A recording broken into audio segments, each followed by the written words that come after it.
GPA 5 পেয়েছি আর আমার রেজাল্টের পিছনে অবদান অবশ্যই আমার বাবা মায়ের সবথেকে বেশি। এসএসসিতে সায়েন্সে ছিলাম, কিন্তু তারপর এইচএসসিতে হিউম্যানিটিস নিছি। তো তখন অনেক আত্মীয়স্বজন কথা বলছিল যে এখন দেখা গেছে অনেক আমার সায়েন্সের ফ্রেন্ডের থেকেও আমার রেজাল্টটা বেটার আসছে। বোর্ডের যে রেজাল্ট তার প্রেক্ষিতে কিন্তু আমাদের কলেজের স্টুডেন্ট ভালো করেছে।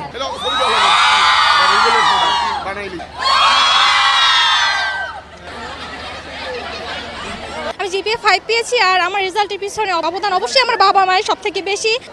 তাদের সবসময় একটা আশা ছিল আমাকে নিয়ে যে আমি একটা ভালো রেজাল্ট করবো, এবং সকাল থেকে খুব টেনশনে ছিলাম, টেনশন মুক্ত হলাম।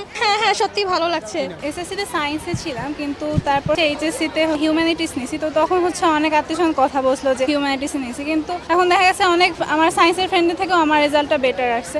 মানে এখন আমার গোল্ডেন এ প্লাস আসছে আলহামদুলিল্লাহ। তো ফিউচারে আমার ঢাকা ভার্সিটিতে আইন বিভাগে পড়ার ইচ্ছা। আল্লাহর দরবারে লাখো কোটি শুকরিয়া। আমার মেয়ে আসলে আগে সায়েন্সে ছিল, পরে সে ইউনিভার্সিটিতে পড়ার জন্য আর্টসে চলে গিয়েছে। তো এটা নিয়ে একটু টেনশনে ছিলাম যেহেতু বিভাগ পরিবর্তন করেছে। তো International Standard University, New Dimensions in Education.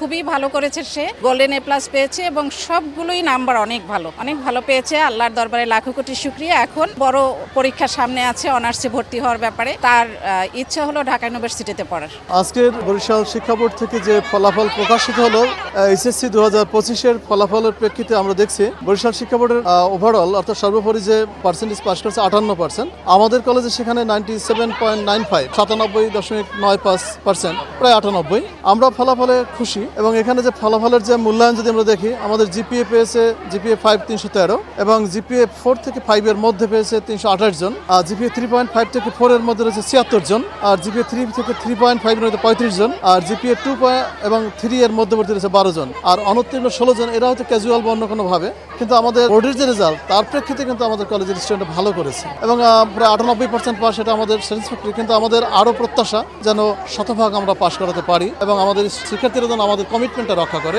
সেজন্য আমরা সচেষ্ট আমাদের নানা উদ্যোগ এবং শ্রেণী কার্যক্রম, পরীক্ষা কার্যক্রম সবকিছুর মধ্যে তাদের 100% অ্যাটাচমেন্টটা আমরা মূলত এনশিওর করতে চেষ্টা করি।